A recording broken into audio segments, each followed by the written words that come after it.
The Kick-Off Breakfast Show. Welcome back to the Kick-Off Sports Breakfast Show with Damian on your Saturday morning. And I know it's not the norm to be talking about softball at the moment, but you know, there is no sports around, and I have had some legendary guests in the past few weeks. Kitty Shaw, Roman Gabriel, Jared Martin, and of course the CEO himself, Tony Giles, jumped on last week. But let's finish with one of the greatest of all time, in my most humble opinions. He was captain of the Black Sox from 1989 to 2001 and again in 2004. He was a world champion 4 times, and of course that three-peat 96, 2000 and 04. He was awarded the Order of Merit in 1998 and inducted into the Softball International Hall of Fame in 2010. And to top it all off, he was inducted into the New Zealand Sports Hall of Fame in 2016 at the Halbergs. And that was just as a player. He was first appointed as the Black Sox coach in 2014 and took the silver in 2015 and then the gold. After a disappointing Prague campaign last season, he is back for redemption after being reappointed last October. Ladies and gentlemen, please welcome to the show number 2, Mark Sorenson. G'day, Mark. Oh, g'day, Damian. Geez, I'm blushing listening to you to take up all your airtime with that. Not at all, mate. Not at all. It was well worth it, and I love an intro. Mate, how are you doing at this time? Oh, yeah, we're doing okay. Interesting time in the world at the moment, isn't it? Geez, it's been a period that has, I guess, slowed everybody down. And given us an opportunity to do a bit of a reset in life. But, you know, it's challenging us all to do things in different ways. And we at the Black Sox are no different. Most of the stuff we've been doing has been online. And, you know, with our strength and conditioning guys, our mental skills, our nutritionists, all dealing and engaging with the athletes via electronic communication, which, you know, whilst we use it to help our communication before, it's this almost a sole source of communication over the last 8 weeks. The last time we talked, it was around this time last year, and what would we have ever thought we'd have the 12 months that we've just had? Let's rewind last 12 months, mate. You did take that campaign to Prague. What did you take away from that one? We took nothing away because we didn't get a medal. For the first time in 35 years, it was our worst result. Yeah. And it highlighted that we needed to start again. We needed to start again as a group, and in terms and also from a men's sport perspective. We got some fantastic athletes, but we'd actually started reading some of our own press and thought we were better than what we were. And in the end, I think we got the result that we deserved. Yeah. It wasn't just the press about you guys being top dogs. There was a lot of attention around funding at the time, if I remember correctly. And should you guys be getting enough of it? Tell us, in your own words, how hard and how much you guys have to front up yourselves to be elite players on the international scene. Oh, look, yeah, we could be funded better, I suppose, but we're one of the best funded programs in international softball. So, in that space, we can't complain too much.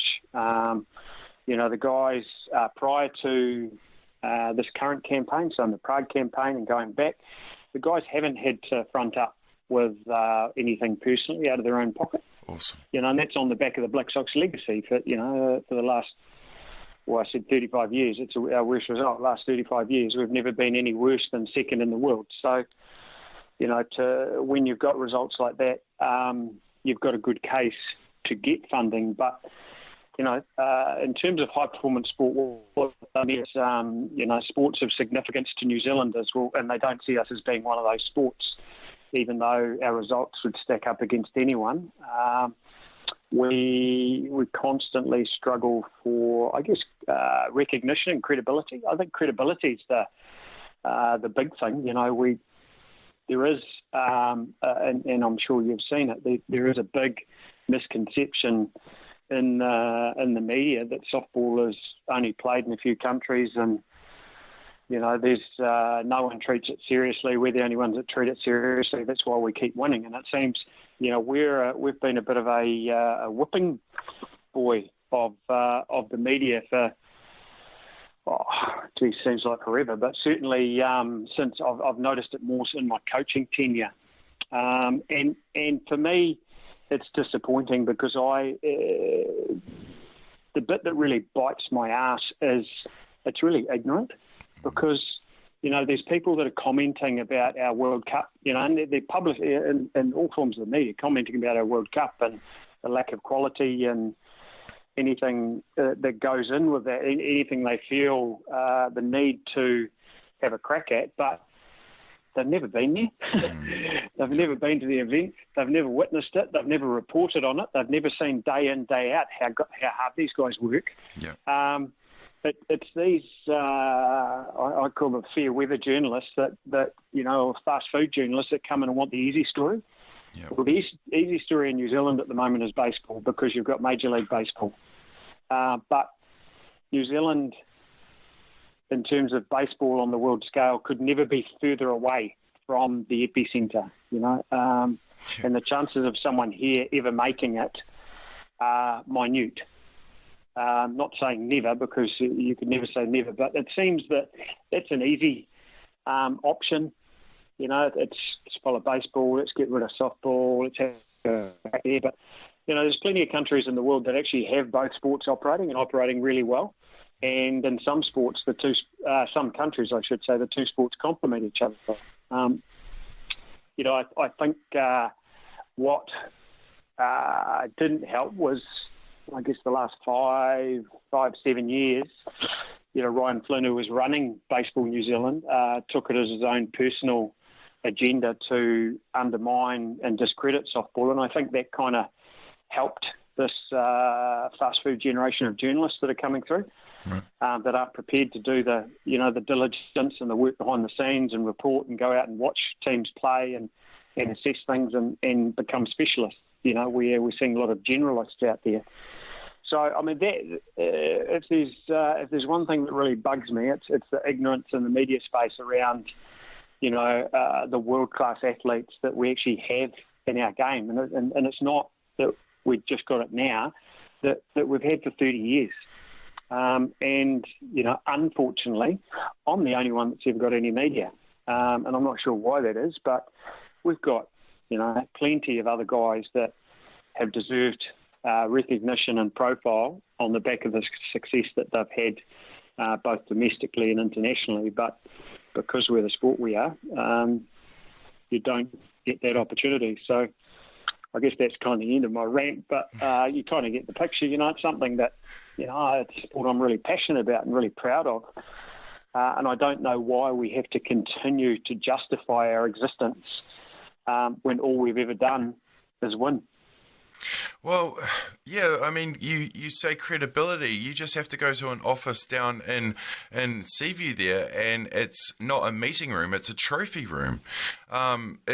That blows my mind, that credibility for our sport, and we've been world champions for the last 30 odd years. It just that blows my mind. So how do we change the outlook? How does it start from the ground up again? Does it mean we have to get more numbers playing the sport right from junior grades all the way up? No, I think it actually starts. I think we've got a good infrastructure. We've got a good setup. We actually need to reverse engineer it, and what I mean by that is, we need to help develop and grow personalities and profile within the game. Yes. And then we'll have, our results you can't change, right? They're there for and will stand the test of time. But I guess one of the problems we've had is there hasn't been many people that the general public can relate to, right? So we need those identities, we need those profiles, we need the young kids to look up to, a Cole Evans, Thomas Anoka, Ben Anoka, and think, they're cool guys, I want to be like them. Absolutely. And the big challenge, I think, for our sport, as you know, is pitching. And, we need 2 or 3 Daniel Chapmans making pitching cool again.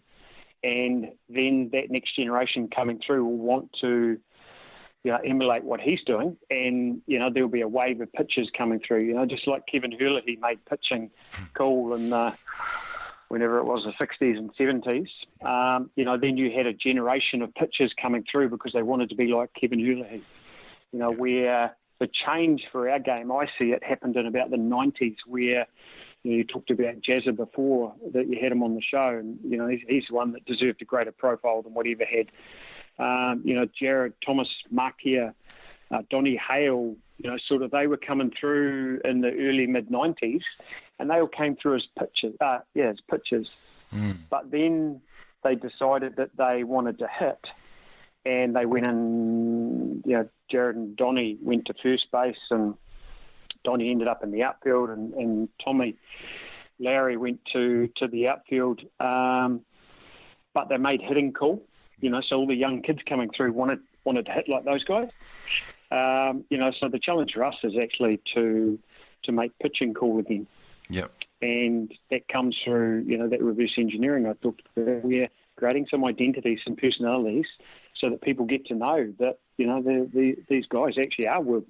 Chapman throwing at 135 kilometres an hour from 46 feet with one step. That's phenomenal. Yep. But people don't realise that. They don't realise how quick that ball comes in. And how special these athletes are. So, the challenge for us is to educate. But unfortunately, Tony, who you talked about having on the show last week, he's a bit of a one-arm paper hanger. There's only 4 people running the sport nationally, and something like 40% of their funding's been cut with the COVID crisis. So what shape, Softball New Zealand takes over the next 6 to 12 months, who knows? I think it's a period of hunkering down and supporting clubs and, provinces to make sure that they're stable and sound, and, taking the opportunity to do a reset, do things now because that's the way they've always been done. Take the opportunity to, have a look at the way that we're operating as a sport. And, as an example, we always start beginning of October and we finish late in March. Well, that's been there for 60, 70, 80 years. Is that still the way that we need to operate, With winter sport expanding so much in terms of the length of their season, do we need to start a little bit later? Do we need to start after Labour Weekend? Labour Weekend is a pre-season tournament to allow, because everybody's amateurs, so to allow those athletes time to have some time off after their winter sport, have a bit of downtime, bit of chilling time, and develop some excitement to come and play softball again. Yeah. Where I think if we keep pushing, and we don't allow them an opportunity, because we've got to be adaptable. We're going to end up losing, good quality athletes because they're just burnt out. Yeah. Yeah, especially with the weather that we've been having in October. Season hasn't really been starting till November anyway. Hey, that's it. Look at the weather now. Yeah. It wouldn't hurt going a bit later as well. We finished one game shy, mate. I want to get out there now. I do want to take a couple steps back. You talk about the pitching, and one of my questions was about the junior sport and the gap between T-ball and softball. The lack of pitchers or the lack of talent or skill level in between that is actually driving kids away from the game and coming back a little bit later. How do we bridge that gap between T-ball and softball, Mark? It's a really good question. I didn't have a great deal of involvement with it the longest time. Yeah. Because you're focusing at the elite level. But my daughter plays for Parramatta Plimerton, and it's a local club where we live, and there was an email that came out this year saying they didn't have a coach for the team. Did anyone have any experience? Well, it was kind of a setup, I think. But so I got involved and helped coach, and it's under 11 with this the pitching machine that they operate, and I did see that there is a gap. the machine, the listeners that don't know, the machine's kind of like a slingshot where you put a ball in the arm, you pull it back, and then you release it with a foot pedal, and it pitches consistently. But for the kids to get a good chance to hit, and then after Christmas, teams go into the pitching mode. So they use it for the before Christmas competition with the machine, and after Christmas they use they put live pitches in. But the gap there is that kids aren't getting an opportunity to do a lot of pitching, and I think it links back to kids in schools. Yeah. I remember growing up at school, you always used to play softball at school, but I know that my daughters, some of her friends didn't even know what T-ball was. And they're sort of 9 and 10-year-old kids, and it's like, well, okay, what's happening through our schools? There's certainly a gap that we can look at developing, because the talent would certainly be there, the ability would be there, and once kids, pick it up, the pitching motion is actually quite easy. But if you're trying to fit a square peg into a round hole, it doesn't always work that well. So I think I don't think there's any silver bullet, but certainly starting with, getting into schools, helping set up a schools competition, regular schools competition, primary schools I'm talking about. Yep. And, we went up out in the Porirua area in February this year. I think we had about 8 or 9 schools there, and they each had 2 teams, at Ngāti Toa Domain. So, the kids had a great day. The T-ball was played at the junior level, which I think was year 5 and 6, and softball was played at the senior level, which was 7 and 8.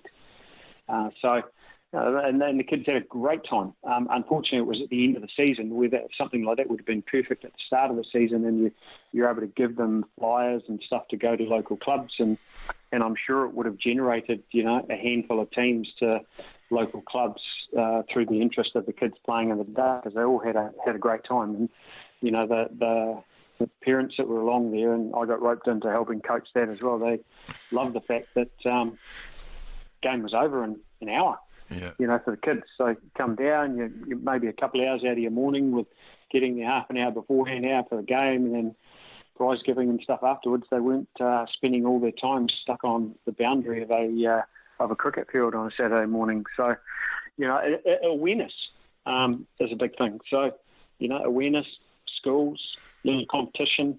I think it's, I don't think it needs to be rocket science, but it's certainly getting kids with ability, attracting the right kids is a start.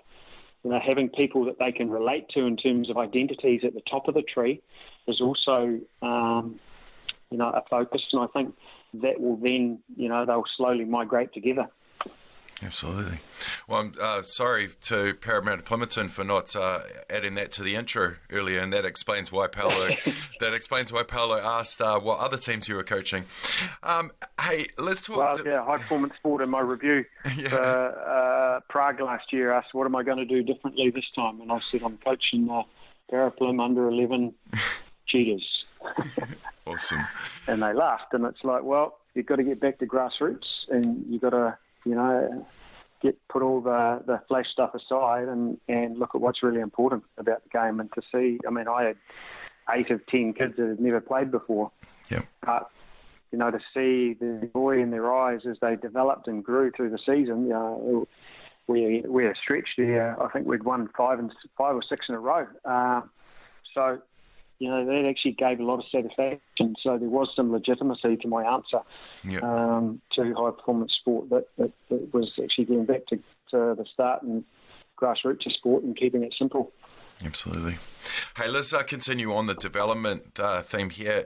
There has been the new introduction of the under-23s grade over the last couple of years, with the Nationals being played and now a World Series coming up. We recently had the under-18 Worlds in Palmerston North, where the guys didn't do good. But we also have the developing Sox, which is also under 15s. Your point of view on our development system in New Zealand, and how do we how are we going to get those boys to the elite of Black Sox? I think what Tony and his team have done with creating opportunity for these junior teams to go overseas. Well, I mean that landscape's probably changed a bit at the moment. Has been great, because you get under 15 teams going to Australia. So an opportunity to go away with a junior national team is fantastic. You can develop a sense of national pride, regardless of the sport you play. Absolutely. For me, I would like to see, a thing that we're working on, or we're going to get better at, is better alignment between the programs. So, that the 15s feed into the 18s, and the 18s feed into the 23s, and the 23s feed into the Black Sox. So, greater alignment between the programs is really important. I think we're getting a little bit better, but there's still work to do in that space. Because then, once you come out of that under 15 age bracket, you know what you've got to do to make the under 18s, and after you've been in the 18s, you know what you've got to do to get through to the 23s, and so on and so forth. So, if we have alignment and clarity, then you'll have understanding for the athletes as to what they've got to do. And I think if they know where to go to next, and they're engaged and they feel good about themselves playing the sport, they feel valued in a sport that values their contribution, you won't lose people. You talked about our program being, top of world softball, but yet people have caught up. Why do you think the world has caught up when our program's so good? I think it's a combination of everybody improving a little bit and us going backwards a little bit. Right. Argentina won the World Cup last year. We were beating them 4-1. And if we didn't have our heads up our asses, we actually would have won the game. We got to a stage where we thought we were a bit better than what we were. Yeah. Where, cutting corners, you just can't cut corners in sport. You must, mental toughness. There's a whole bunch of information out there about mental toughness, but for me, it's about having the courage to do the little things first time, every time, especially under pressure, right? And pressure does different things to different people. So, Argentina got on a roll. Japan had a number last year. That came back to a little bit of arrogance on our part, that arrogance in the fact that, okay, he's got the better of us, Koyama pitching for Japan. What do I need to do to make myself better?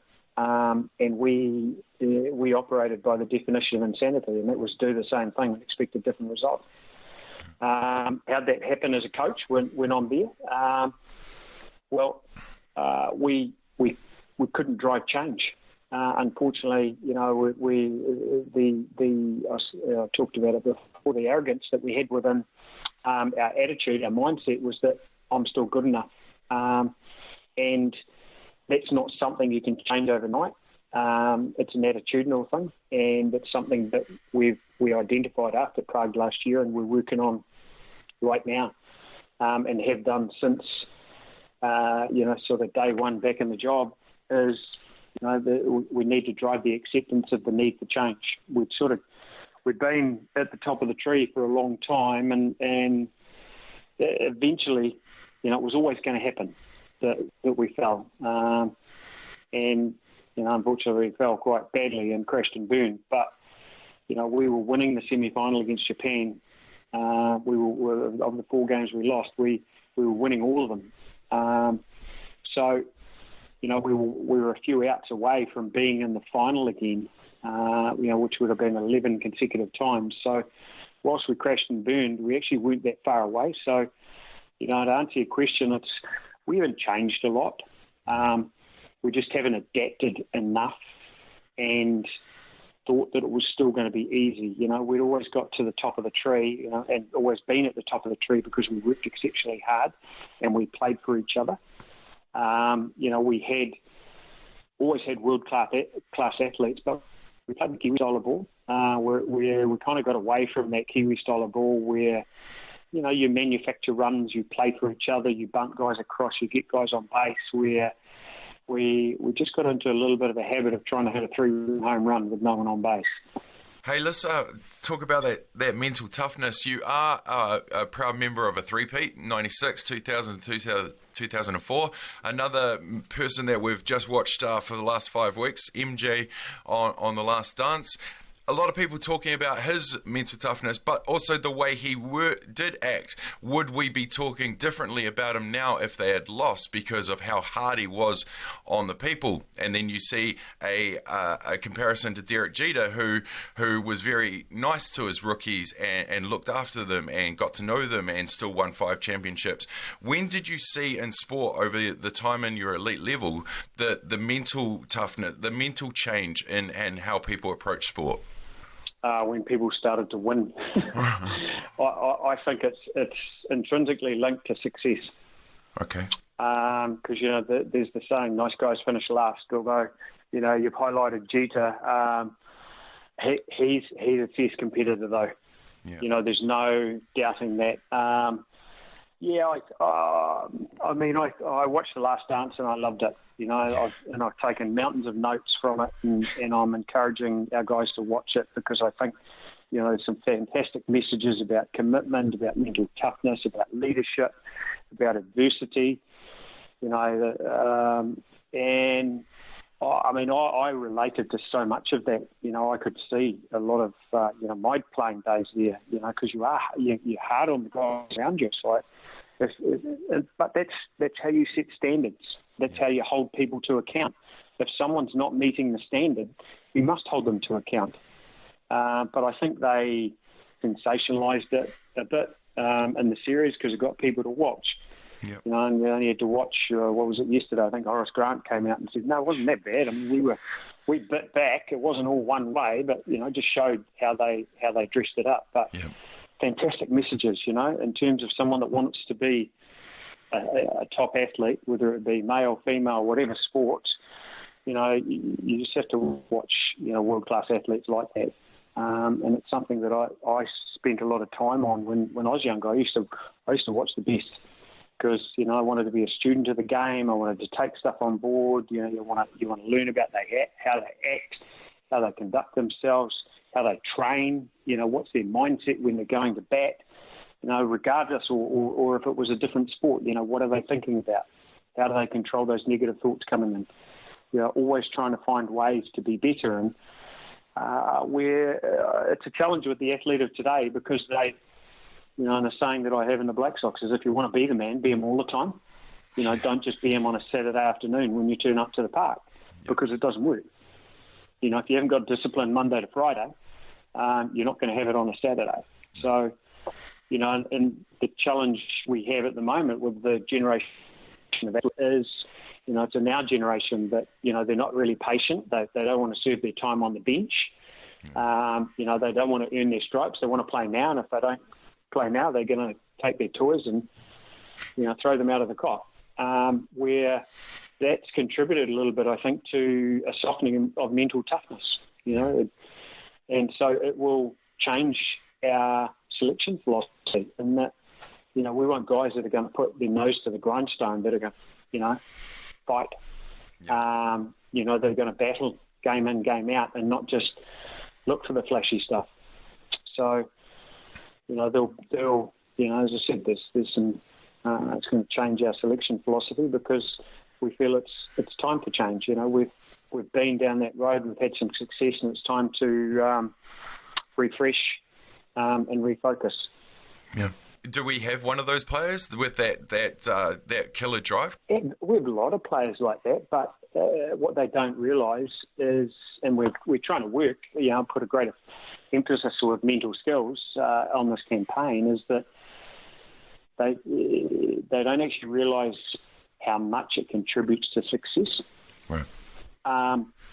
It's a little bit of, young athlete still learning their craft. And, you rather than sitting back and basking in the glory of a great performance, it's understanding what went well to contribute to that performance and, how were the ducks in a row, what contributed to it, and how can I replicate that in the next game I go out? And I think that's, what you saw so well in the last dance was, he, and I read, I can't remember the name of the book now. It was, probably 20 years ago. I remember reading one of Michael Jordan's books, and the phrase that he had in there is the one court he never wanted to get beaten on was the practice court. So he worked exceptionally hard, and that came across in that documentary, and it's funny old saying is the harder you work, the better you get. Absolutely. And that's an area that we're focusing on at the moment. We're with our domestic game is that if we get our top athletes working hard and raising the bar, the people around them will work alongside them and get better. It means our competition will get better, and we'll then challenge the athletes to put in better performances to make the final squad. So, all members of our squad, and we've got 40 of them at the moment, it's about raising the bar and setting standards higher than what you had before. Because, if you just sit back and enjoy the fruits of success based on previous performance, you're not going to get better. No. Hey, we need to be better. That we do. I mean, yes. Let's talk about leadership now. We've just had Nathan Nukunuku retire after many years for the Black Sox. Before him was Reece Casely. What kind of leader, because those are two very different leaders that have before you and of course yourself for so many years, what kind of leader, what kind of person will you be looking, and qualities will you be looking for in the next captain of the Black Sox? Well, kind of all the things that we've just talked about. Yeah. Firstly, it's someone that will command his position. Someone that commands respect. Also, because they'll be coming in fresh, the person will need to be coachable, because you need to be able to help and mold them in a role. Someone that's confident in their own skin, and someone that is confident in their own skin in the fact that they won't make decisions based on popularity. They'll make decisions based on what's right for the team. So, and people know in leadership positions that it's not a popularity contest, and sometimes you're going to have to make decisions that don't make everybody happy. But, it's about doing what's right for the team. If we can get the environment right around this person, that will help. And leadership isn't the sole responsibility of any one person. So, we'll be certainly looking to ensure there's a good support group around him, and we'll be linking him. Well, we've got a bit of a plan at the moment. We're linking him in with former captains of our side. We'll be linking him in with external providers. In terms of leadership development, and we'll be linking them in with other captains from other national teams. Lastly, I won't take up too much more of your time, but there's a lot of things I wanted to talk about. The last thing is the 2021 World Cup, which was going to be played in Auckland, has now been postponed a year. The old World Series used to be a cycle of 4 years. I understand with development, but how is every 2 years working for that elite level? Would you like to see it extended, and having this extra, is it going to be more beneficial to you? I think the 2 year cycle is too short. One, from a funding perspective, it's too hard for our sport to fund a World Cup every 2 years. With men's, women's, junior boys, junior girls, you're about 2 teams going to a World Cup each year. So it puts a big strain on resources. And, I think from that aspect, it's tough.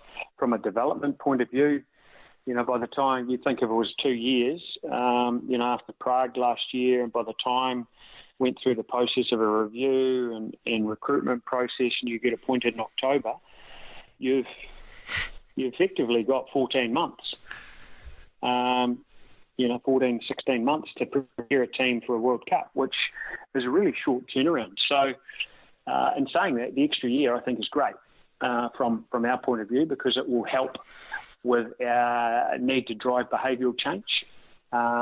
It may end up being a year too long for some guys because, they'll just get a little bit older and it's a year further away. But I think it will play into the hands of the young guys that are knocking on the door at the moment. That next year might have been too close for them, so it was going to be 3 years wait for them, where actually it's only 2 now, or less than 2. So, guys that are sort of 2021 that were on the knocking on the door, they're now going to be 22, 23, which, is sort of coming into your prime. Yep. So I'm taking it as a positive. I mean, it's going to work the same for every country, but, I focus a lot of our attention on the things that we can control in terms of our athletes and development and how we prepare them. Hey, Mark, thank you so much for your time. Any last words or thoughts on the game and where we're at? Oh, no, I think we've got a great game that we're all passionate about. We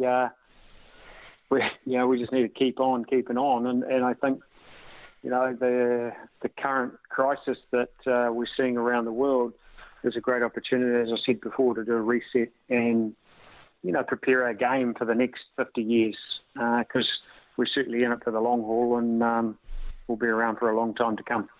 Absolutely. Well, thank you so much for your time today to talk softball at all levels. Mate, I've really appreciated it, and thank you so much. So go well, look after yourselves, and can't wait till we're all back out there again. Cheers, Damian.